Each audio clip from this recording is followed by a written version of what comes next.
On Davis Detectives, Donnagan and O'Mally are at it again. Well, Donnagan. What do we have here? Well, it looks to me like a classic case of a heroin overdose. What makes you think this is heroin?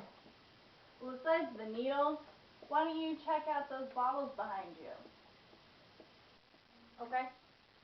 So we have some acetyl chloride, some acetic anhydride, and some morphine. I don't get it. Well, it sounds to me like a perfect combination for some homemade heroin. I'm not following, Donnagan. You're going to have to explain this to me. Alright, well, let's check out our molecules. Okay.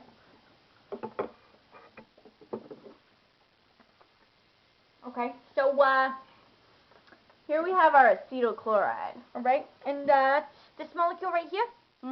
Okay. So, this has a chlorine, which is electron withdrawing, and that means that it's pulling the electrons, making this carbon more electrophilic. Okay. Okay. And if it's electrophilic, that means it loves electrons, right? It loves them. Yes, and it's going to get those electrons from the nucleophile, which in this case is our morphine. Okay. Okay. Now here we have acetic anhydride. Okay. Okay.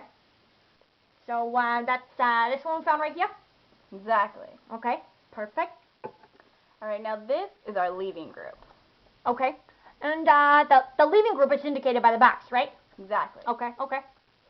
Alright, now this happens to be a very good leaving group because the anion is stabled by resonance. Okay. Okay. So that's what this is right here, right? These two structures show how the electrons are shared, which stabilize them. Okay. So so neither of these structures actually represent how this molecule is in real life, right? Yeah, it's actually a combination of both of them together. Okay. Okay. Well, that's pretty interesting. Okay.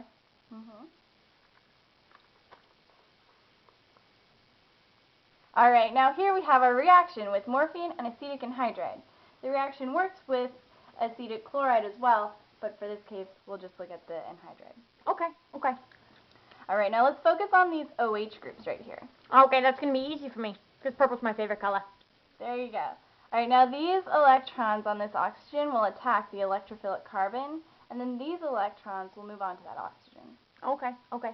And this little 2 times here means that happens 2 times in the reaction.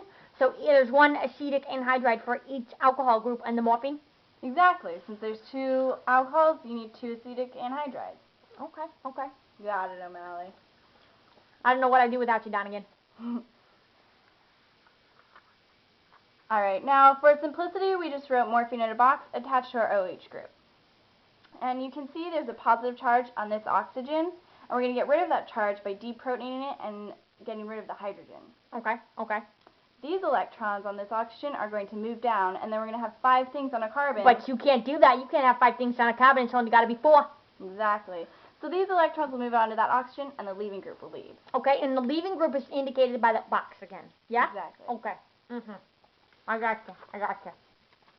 Alright, now here we have our original morphine molecule, but instead of OH groups, we have our acetyl groups. Okay, and the acetyl groups are in purple to replace the purple alcohol groups that were on the morphine molecule before. Okay. So that makes heroin. So, I don't get it.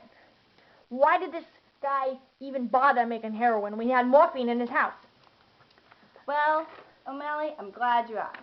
You see, the acetyl groups on heroin are less polar than the alcohol groups on morphine. This means morphine is water soluble. As it turns out, the blood-brain barrier normally inhibits the passage of water-soluble molecules, much like morphine. So heroin can actually get to the consumer's brain faster and easier. Oh, okay.